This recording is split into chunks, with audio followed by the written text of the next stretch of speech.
আল্লাহ রাব্বুল আলামিন বলছেন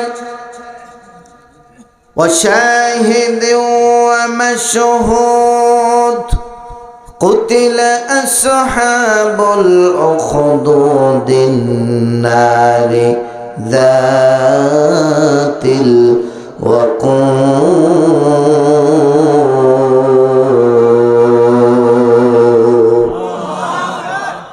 আল্লাহ পাক কসম করলেন বুরুজ বিশিষ্ট আসমানের গ্লাস বিশিষ্ট আসমানের কসম করে কিয়ামতের কসম করলেন এবং কিয়ামতের ময়দানের বিভীষিকাময় কঠিন দিনের কসম করে আল্লাহ রাব্বুল আলামিন ঘটনা শোনাচ্ছেন। পৃথিবীতে একজন জালেম বাদশা ছিল, জালেম বাদশা। ওই জালেম বাদশা চলতেছিলেন, জালেম বাদশা চলতেন একজন গণকের বুদ্ধিমতে। গণক যেই বুদ্ধিগুলো দিত ওই বুদ্ধি মতো করে যখন তিনি চলাফেরা করতেন, তার রাজ্যের বিভিন্ন বিষয়াদি তিনি বলতেন। প্রত্যেকটা মানুষ ওই জালেম বাদশাকে মান্য করতেন। একদিন গণকটা ডাক দিয়ে বলছেন, ও বাদশা, আমার তো বয়স হয়ে গিয়েছে, আমি মনে হচ্ছে আর বেশি দিন বাঁচব না। অতএব আপনার রাজ্য থেকে এমন একটা যুবককে আমার কাছে দেন, আমি তাকে কিছু বিদ্যা শিখাবো, জাদু বিদ্যা শিক্ষা করায় দিব, যে বাদু শিক্ষা করার পরে আপনার রাজ্যের জন্য কাজে লাগবে। জালেম বাদশা তার রাজ্য থেকে একজন ট্যালেন্টফুল একজন যুবককে বাছাই করে ওই গণকের কাছে পাঠিয়ে দিলেন। গণকের কাছে গিয়া জাদু বিদ্যা শিখতেছেন। কোরআনের কিচ্ছা শোনাই, একটু শোনেন আর বোঝেন। কোরআনের কিচ্ছা আল্লাহ রাব্বুল আলামিন নিজেই বলেছেন। আল্লাহর কথাগুলো আমি শোনাচ্ছি আপনাদেরকে। শোনানোর উদ্দেশ্য আছে। ওই যুবককে পাঠিয়ে দিল গণকের কাছে। গণকের যাওয়ার পরে গণক বিভিন্ন জাদুবিদ্যা শিক্ষা করায়। বাড়ি থেকে গণকের বাড়িতে যেতে যেতে হঠাৎ করে একদিন এক জায়গায় দেখতে পেলেন অনেকগুলো মানুষ। কি ব্যাপার, কি হয়েছে এখানে? ওই যুবকটা সেখানে চলে গেলেন, গিয়ে দেখেন হযরতে ঈসা আলাইহিস সালামের একজন উম্মত, একজন পাদ্রী সেখানে কিছু মানুষকে কোরআনের দাস দিতেছেন। ঈসা আলাইহিস সালামের ওই যুবকটা ওই পাদ্রীর কথাগুলো শুনে মনটা ভরে গেল। যুবকটার ভালো লেগে গিয়েছে পাদ্রীর কথাগুলো।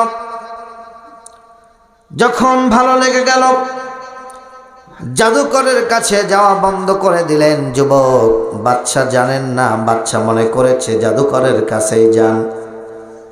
প্রিয় মুসলমান ভাইরা, এক পর্যায়ে ওই ভালো মানুষটা আলেমের কাছে যায় বিদ্যা শিখতে শিখতে এমন পণ্ডিত হয়ে গেলেন। একদিন বাড়ি থেকে তিনি যখন যাচ্ছেন, ওই আলেমের কাছে যেতে যেতে রাস্তার মধ্যে বড় একটা জানোয়ার দেখতে পেলেন। মানুষগুলো রাস্তা পার হতে পারেন না।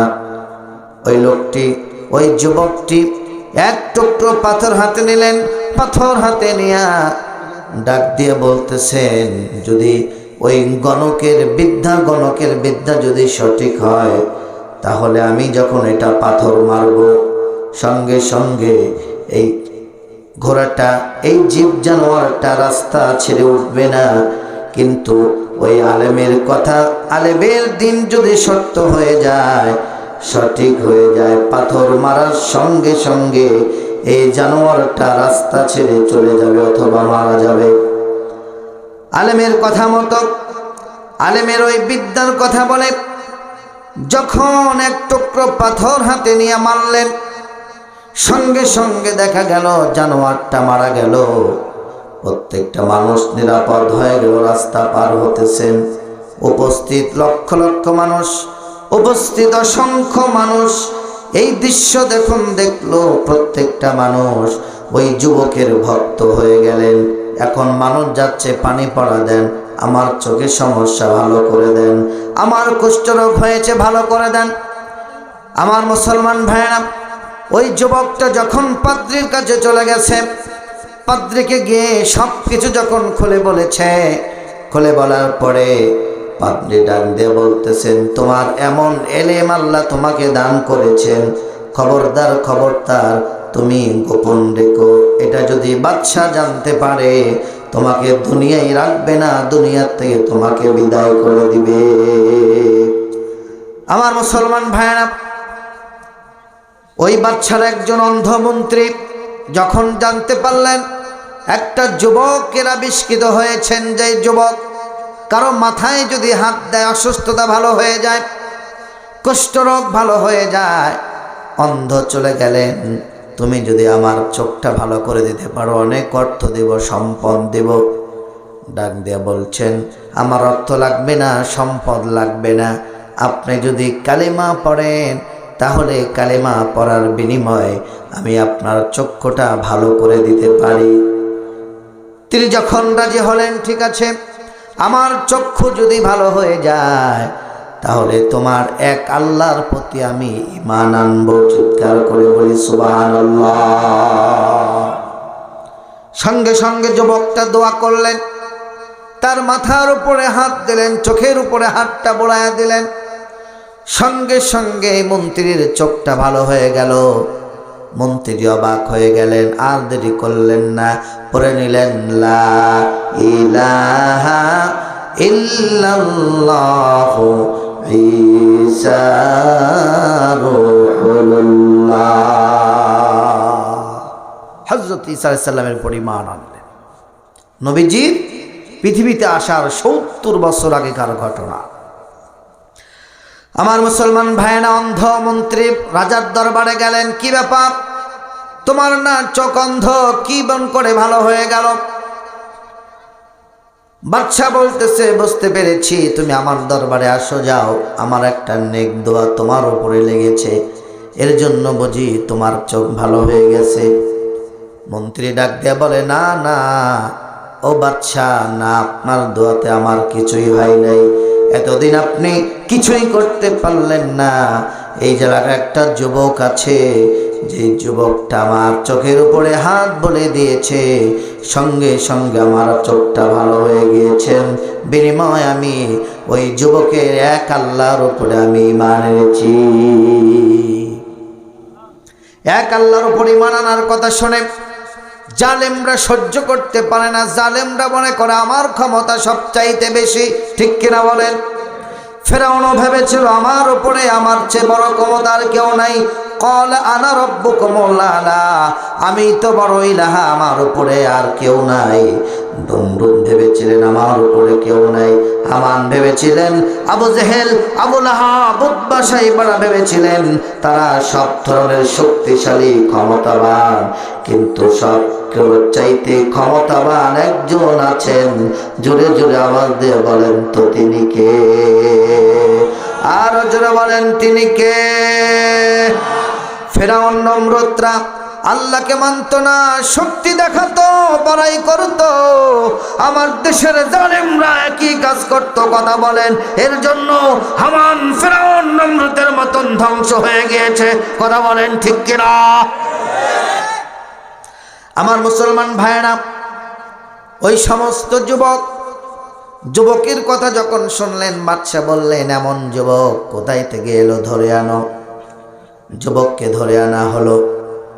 যুবককে ধরে আনার পরে বাদশা বলতেছে, কি ব্যাপার, আমি না তোমাকে পাঠিয়েছি জাদুবিদ্যা শিক্ষার জন্য, তুমি জাদুবিদ্যা শিক্ষা না করে তুমি অমুকের কাছে গিয়া ঈমান শিখেছো, এক আল্লাহর কথা বলো, এক আল্লাহর দাওয়াত দাও। এই মুহূর্তে যদি কালিমা না ছাড়ো, এই মুহূর্তে যদি তুমি ঈমান না ছেড়ে দাও, তাহলে তোমাকে দুনিয়াতে আর বাঁচানো হবে না, দুনিয়ার থেকে তোমাকে বিদায় করে দেওয়া হবে। যুবক ডাক দিয়ে বলে, বাঁচানোর মালিক একমাত্র আমার আল্লাহ। ঠিক কিনা বলে? বাঁচানোর মালিক কে? আর জোরে বলেন, কে বাঁচায়? মারে কে? আল্লাহ যাকে চান বাঁচাইতে তাকে কেউ মারতে পারে না, ঠিক কিনা বলেন? আমার মুসলমান ভাইয়ের জন্য আমার দেশের ইমানদারদেরকে যখন ফাঁসির মঞ্চে তোলা হয়, তখন তাদেরকে বলা হতেছিল তোমরা প্রাণ ভিক্ষা চাও। তারা বলতেছিলেন আমার জীবনের মালিক একমাত্র আল্লাহ, আমার যদি আমার কপালে ফাঁসি লেখা থাকে আমি ফাঁসিতে ঝুলে আল্লাহর কাছে যেতে চাই। ঠিক কিনা? এই জন্য বিন্দু মাত্র দেরি করে নাই, বিন্দু মাত্র দেরি করে নাই। বিজয়ের মুস্কি হাসি হাসতে হাসতে ফাঁসির মঞ্চে ঝুলে গিয়েছে, এরপরেও বাতিল শক্তির কাছে মাথা নত করে নাই। ইমানদারদের তো হতে হবে এরকম। আমার মুসলমান ভাইরা, ওই যুবককে ধরে আনা হলো। যুবক বলতেছে আমার জীবন চলে যাবে, ইমান ছাড়ব না। আমার মুসলমান ভাইরা, র্যাব বাহিনীকে বলা হলো যুবককে নিয়ে যাও, পাহাড়ের উপর থেকে নিচে ফেলে দাও, হত্যা করে ফেলো। পাহাড়ের উপরে নিয়ে যাওয়া হলো, পাহাড়ের উপর থেকে নিচে নামাবে, নিচে ফেলে দিবে। বরঞ্চ যারাই ফেলতে গেল তারাই নিচে পড়ে দুনিয়ার থেকে বিদায় হলো। যুবকটা বাদশার দরবারে হাজির। ব্যাপারে কি? বুঝতে পেরেছি মৃত্যুর ভয়ে আমার কাছে চলে এসেছো। হাসতেছে আর বলতেছে। বাদশা বলছেন, বাদশার উত্তরে বলছেন, যুবক ডাক দিয়ে বলে না না, আমি মৃত্যুর ভয়ে আমি আপনার কাছে আসি নাই। আমাকে যারা হত্যা করতে গিয়েছিল তারা নিজেরাই দুনিয়ার থেকে বিদায় হয়েছেন। আল্লাহ রাব্বুল আলামিন আমাকে সুস্থ রেখেছে। এরপরে যৌথ বাহিনীকে ডাকা হলো। যৌথ বাহিনী যুবককে ধরে নিয়ে যাও, যুবককে ধরে নিয়ে গিয়ে সাগরের মধ্যে নিয়ে যাও। সাগরের মধ্যে নিয়ে যায় পানির উপরে চোবাও, পানির উপরে চোবায়া তাকে হত্যা করে দাও। নিয়ে যাওয়া হলো সাগরের মধ্যে নিয়ে যায়, সাগর থেকে নিচে ফেলে দিয়ে হত্যা করবে পারেন না, বরঞ্চ যারাই মারতে গিয়েছে আল্লাহ রাব্বুল আলামিন তাদেরকে শেষ করে দিয়েছেন। বলি আল্লাহু আকবার। আবার ওই যুবকটা বাদশার দরবারে হাজির হয়ে গেল। বাদশাহ মুস্কি হাসে আর বলে, বুঝতে পেরেছি এবার তুমি ভয় পেয়েছো, মৃত্যুর হাত থেকে বাঁচার জন্য আমার কাছে আসছো। যুবক ডাক দিয়ে বলে, না রে বাদশাহ না, যাদেরকে পাঠিয়েছিল আমাকে মারার জন্য ওই সমস্ত মানুষগুলো সাগরে কঠিন গহ্বরের নিচে গিয়া হত্যা হয়ে গিয়েছে, তারা দুনিয়ার থেকে বিদায় হয়েছেন। আল্লাহ রাব্বুল আলামিন আমাকে সুস্থ রেখেছেন। বলি আল্লাহু আকবার। বাদশা তো বড় পেরেশান। যুবক নিজেই বলছেন, আপনি যদি আমাকে মারতে চান তাহলে একটা কাজ যদি করেন মারতে পারবেন, তাছাড়া আপনার দ্বারা সম্ভব নয়। কি করলে মারতে পারবো এটাই করব বলো। বাদশাকে বন্দি দিতেছেন। আপনার রাজ্যের যত মানুষ আছে প্রত্যেকটা মানুষকে আপনি এক জায়গায় জমায়েত করেন, একটা জমাসভার মধ্যে আমন্ত্রণ জানান। যখন সবাই চলে আসবে আমাকে একটা শুলের উপরে চড়াইয়া দিবেন। শুলের উপরে চড়াইয়া দিয়া আমাকে বিসমিল্লাহিল গোলাম এই বাক্যটা পড়ে আমার দিকে তীর মারবেন। ওই তীরটা যখন আমার শরীরে ঢুকে যাবে সঙ্গে সঙ্গে আমি দুনিয়ার থেকে বিদায় হয়ে যাব। আমার মুসলমান ভাইরা, বাদশা তাই করলেন। তার রাজ্যের প্রত্যেকটা মানুষকে আমন্ত্রণ করলেন, চলে আসো। বাদশা আমন্ত্রণে প্রত্যেকটা মানুষ হাজির হয়ে গেল। হাজির হয়ে ওই যুবকটাকে সুন্দর করে শুলের উপরে চড়ানো হলো। বিসমিল্লাহিল গোলাম বলে তীর মারা হলো। তীরটা চলে গেল যুবকের কপালে। এমন জোরে তীর লেগেছে, একটা তীর লাগার সঙ্গে সঙ্গে যুবকটা দুনিয়ার থেকে বিদায় হয়ে গেল।